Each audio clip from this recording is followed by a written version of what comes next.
I want to block Little Man. Yeah, I think it's fine. Everybody ready? Should I move in? No, you're good. Thank you. I still don't want to block Little Man. Yeah, there you go. Yeah. Fine. So you got me Yeah, they got me.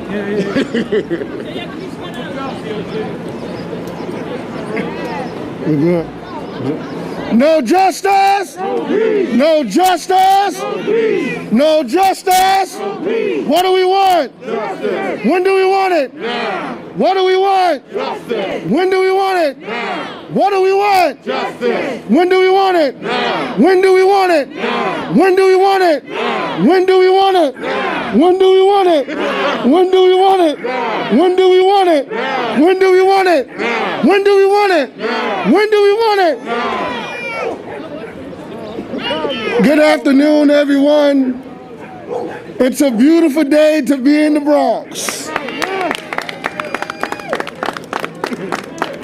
My name is Reverend Kevin McCall, civil rights leader out of Brooklyn, New York, founder of the Crisis Action Center. And I'm grateful to be here standing alongside community activists, Aisha Sekou from Street Corner Resources, Mike Tucker from Lay the Guns Down Foundation, Anthony Beckford, Black Lives Matter Brooklyn, and with council members in the Bronx, Council Member Roy Lantzman, Council Member Vanessa Gibson, Bronx Borough President Ruben Diaz, Assemblyman Michael Blake, District Attorney Darcel Clark, Council Member Robert Salamanca. I'll make sure I got everybody. I did, I got him already. And to the people and the citizens of the Bronx, give yourselves a hand.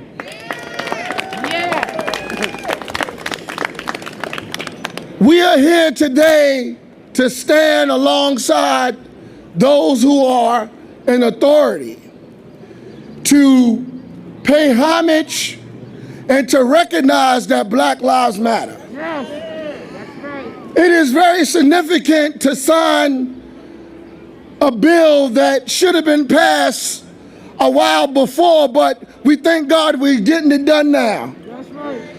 Because it took the power of the people for people to respond. That's right. And we're grateful for that. But we're also grateful that right here in the Bronx, that Amadou Diallo was shot 41 times.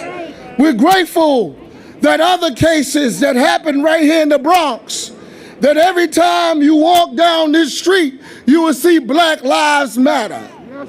So we are grateful for that. But on behalf of the Gardner family, they are grateful. Gwen Carr, the mother of Eric Garner, is grateful.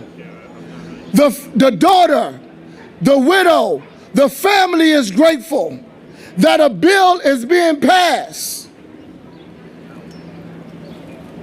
That 2014, something happened that shouldn't have never happened. And we thank God that it took Councilman Lantzman, his bill. Let's give him a hand. And the sponsors in the city council that decided to write this bill, and we're grateful. We don't always agree on different things, but we're grateful that the mayor, Bill de Blasio, has an open ear to listen to the people of New York City, to listen to the advocates that march and scream no justice, no peace. We're grateful that on a Sunday night at Gracie Mansion, he heard our cry. That's right. And he continues to hear the cries of New Yorkers. And while we continue to protest peacefully, we must respect those who have the power to do things. It doesn't make sense to march if you can't get nothing done. That's right. You're just going to have bad feet and arthritis. But it's good to be able to march and get something done. Because marching works. Speaking out loud works. And we are grateful that we are here today to join the mayor of the city of New York, the first mayor that talked about defunding the police department, the first mayor that talked about things of black and brown people. Let us welcome the mayor of the city of New York, Mayor Bill de Blasio. Well done. Everybody, this is a powerful day. Powerful day for so many reasons. And there's a moment when you can feel change coming. And every time I have been with my brothers and sisters painting these murals, you can feel it's not just the moment when you paint the mural and affirm the words. It is the beginning of something much greater. You can feel the beginning of fundamental change. And all of us here, all of us who met in Gracie Mansion that night a few weeks ago, when I heard these leaders say that we needed to emblazon this city with the message Black Lives Matter, they did not say it was an end unto itself. They said it would be a clarion call to further action in this city. And this whole city would notice, and this whole country would notice. So to all of you, this group here was part of getting all this started all over the city. Let's thank them all. Reverend McCall, thank you. Aisha Sekou, thank you. Mike Tucker, thank you. Anthony Beckford, thank you. Gwen Carr was there too. Thank you. And I hope she still can make it here today as she was planning to. But I want to tell you, people had a vision. The vision is now happening. And it will inspire people and move people every time they see it. And I want to say something because we are coming up on a very painful anniversary. Reverend McCall noted just a few days, 6 years since we lost Eric Garner. And it never should have happened, and it should never ever happen again in this city. And there are people who die who are good people and we never know their names, and then there are those who die who should not have died, but they did not live in vain. They did not die in vain because change is happening. And we remember Eric Garner, and his very example compels us to further change. And today will be a step in that direction. Thank you again to all of the elected officials. I know District Attorney Darcel Clark was here before, and thank you to Borough President Ruben Diaz Jr., Assemblymember Mike Blake, Councilmember Rafael Salamanca, all of the leaders who are here in solidarity this moment. I'm going to have more to say about what this means and where we are going in a moment. But first, you should hear from two of the sponsors of legislation. There are 6 different bills we are signing today. 2 of the bill sponsors are here, and they deserve our appreciation. I want you to hear from them directly. First of all, from the Bronx, and someone who loves this borough passionately. She's been one of the leaders in the city council in terms of fighting for both public safety and justice at the same time. Those two ideas go together, don't they? Public safety and justice have to happen at the same time in New York City. The sponsor of Introductions 487A and 760B, Councilmember Vanessa Gibson.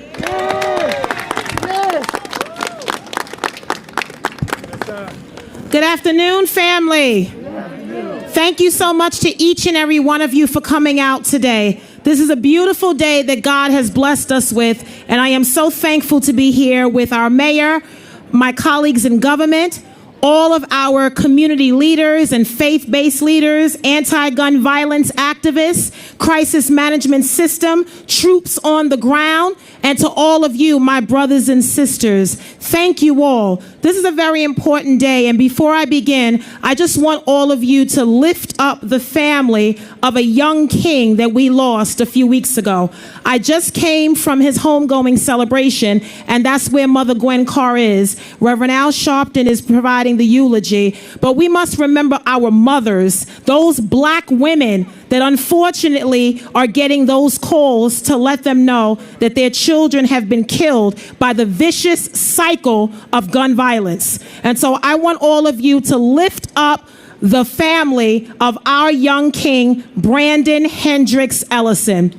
We're going to not only memorialize this life, but we are going to keep his legacy alive. Brandon was 17 years old, recently graduated from high school, and he was college bound. He was a role model, everything we desire for our young kings. And so we recognize that when we lose one, it affects all of us. And so I thank you all for that.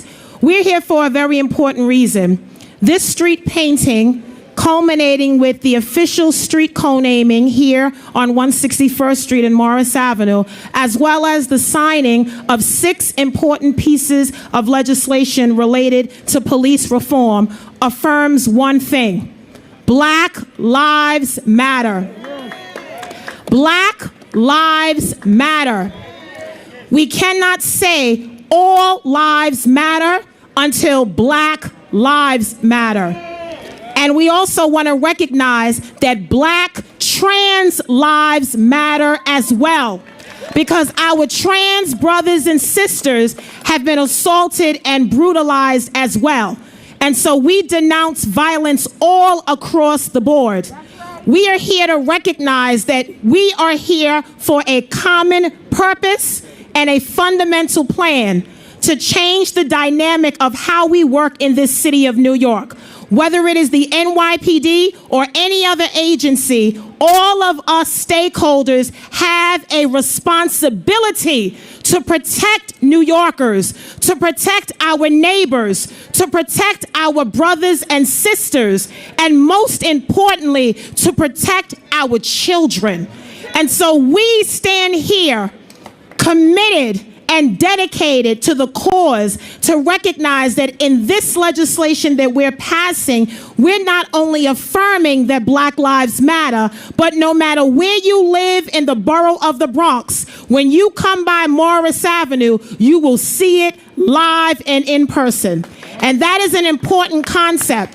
It symbolizes that for 401 years, Black Americans have been dealing with systemic racism every single day.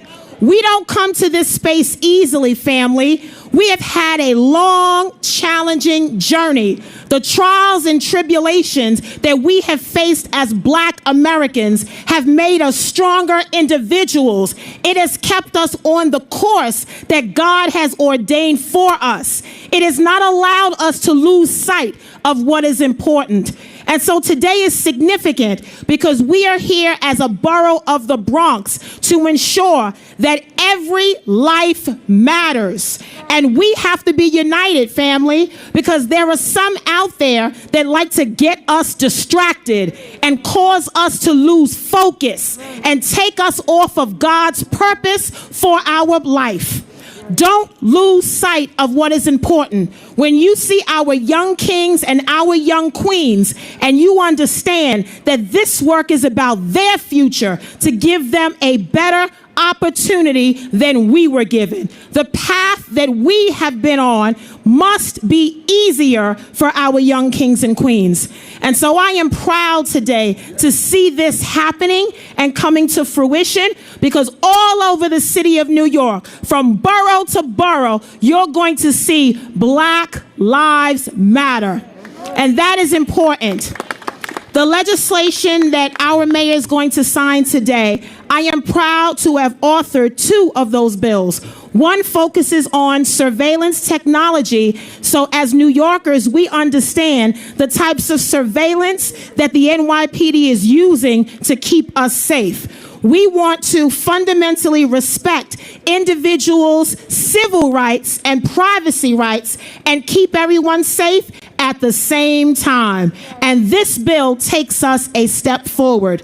The second bill I have is related to an early warning system for those police officers that we know need additional and enhanced training. Those officers that may accumulate excessive, substantiated CCRB complaints. Those are the warning systems, the red flags that sometimes we ignore, and officers are out on patrol in our community. They need help too. And so this bill establishes a mechanism by which the NYPD speaks to other agencies like CCRB and collects data on a warning system that will be put in place. I am very proud of how far we have come, but let us recognize and give all credit to the mothers in the movement. Our queens like Gwen Carr, so many that stood and turn their pain into a plan and a purpose. We recognize them. We recognize all of the advocates and activists and young people out there. Understand, every movement in society has been led by people and not politicians.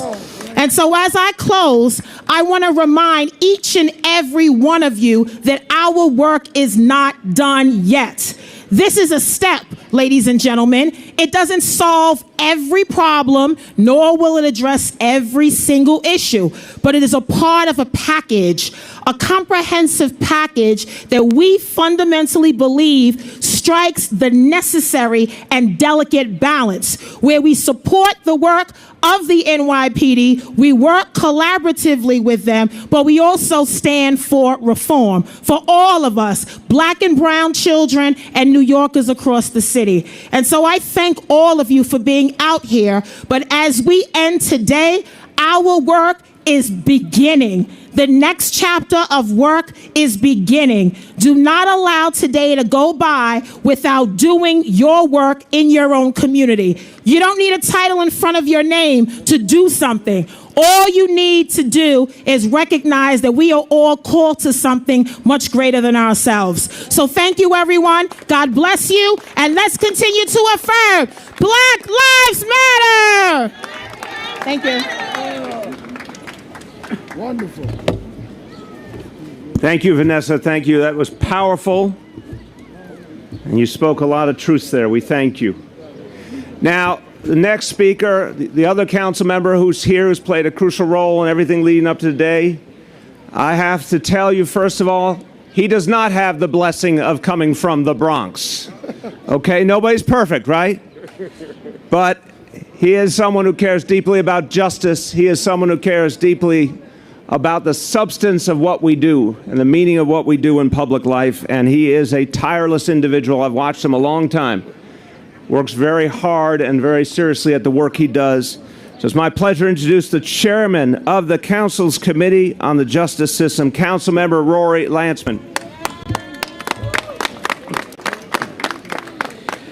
Thank you, Mr. Mayor. Good afternoon, everyone. Reverend McCall said, something happened that never should have happened. Something happened that never should have happened. He was referring to the killing of Eric Garner, which all of us saw with our own eyes. A man choked to death in Staten Island before our very eyes. He was not the first New Yorker killed by a police officer's use of what is supposed to be a prohibited chokehold. Here we are in the Bronx, the former home of Anthony Baez, choked to death by a police officer. Something happened that never should have happened, and it happens every day in New York City.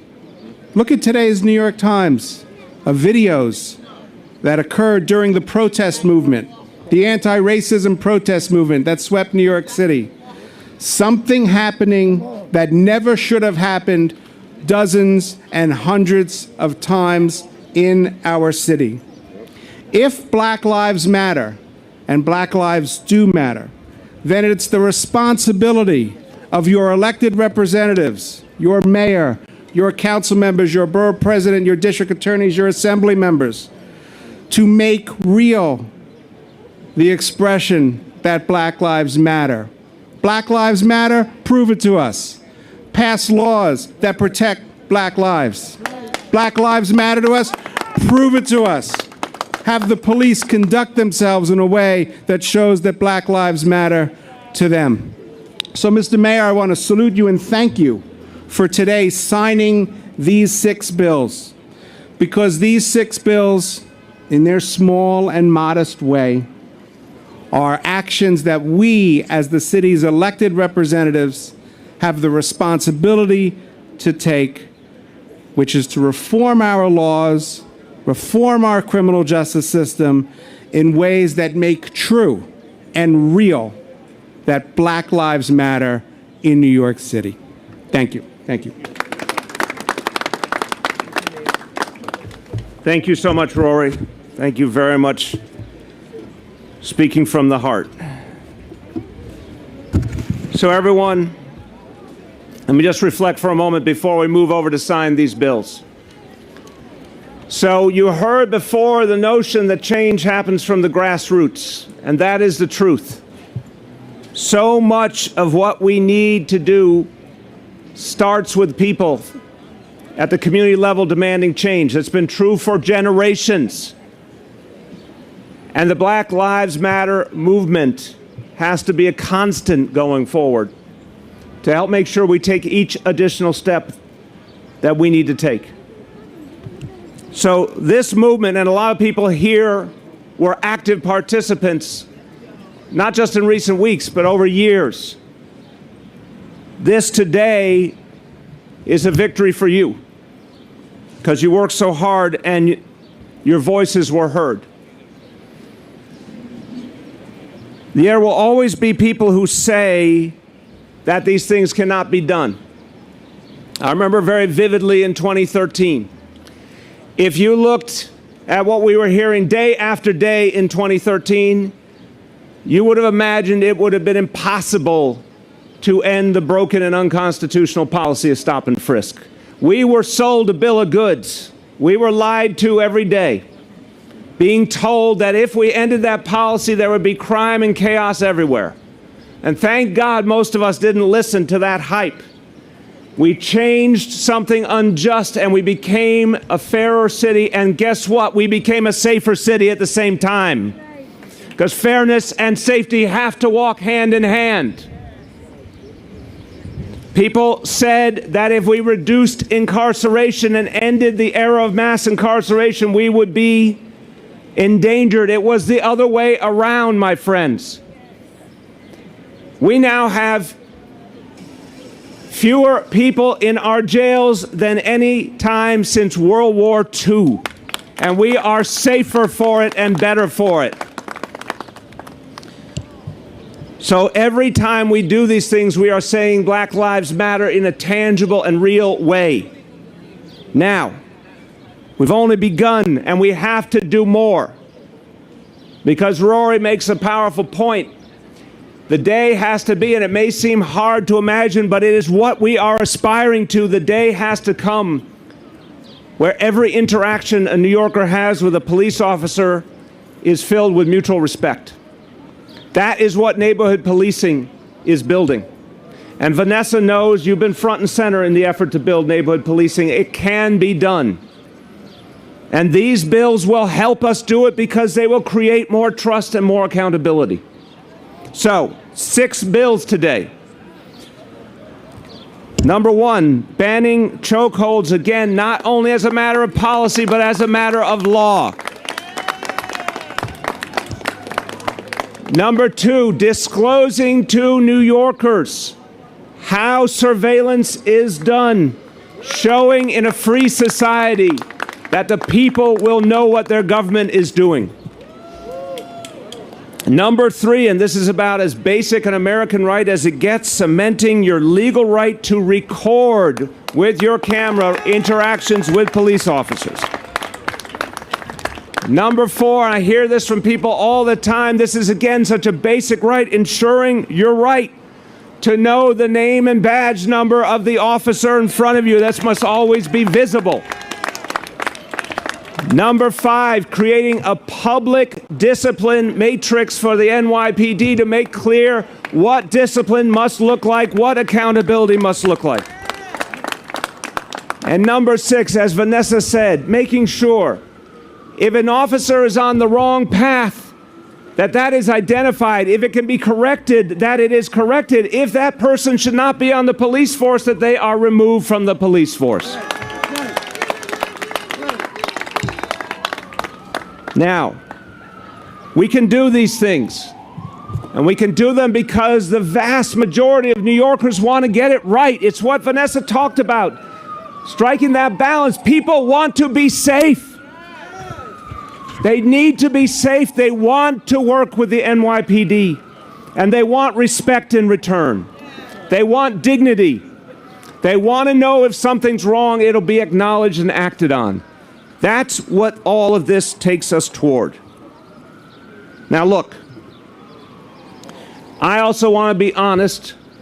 When there are concerns out there, it makes sense to talk about it, not run away from it.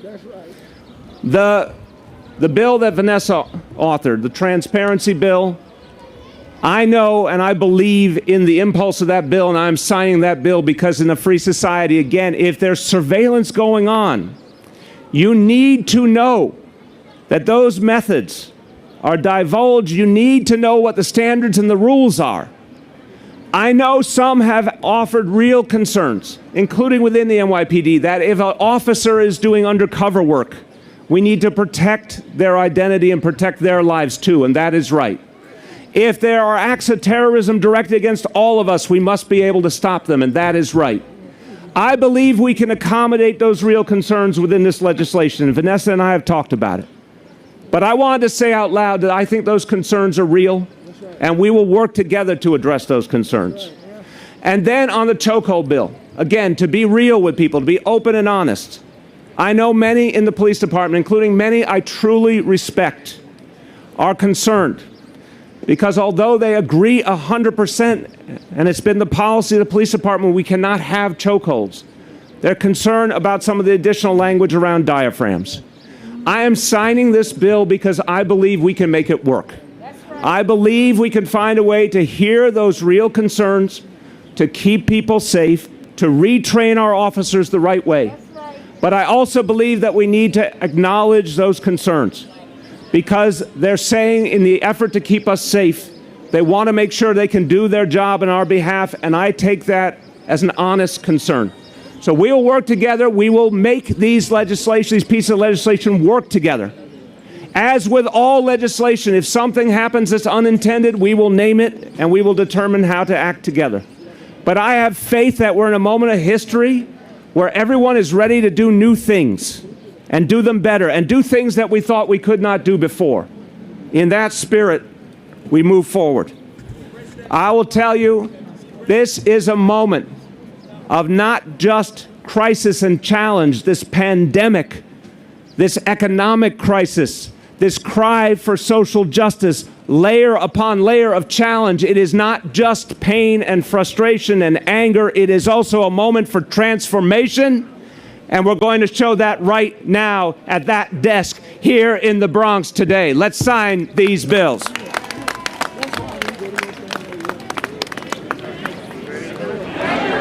Sills down, please. Sills down. I'm good. Listen, we need residency requirement and random on that. Now, Sills. All right, please down a good front. Take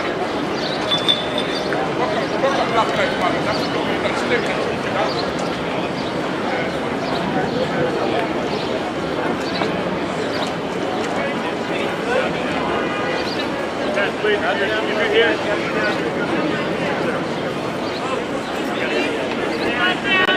Please down. Thank you so much. Thank you, everyone.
No, I wasn't thinking about it.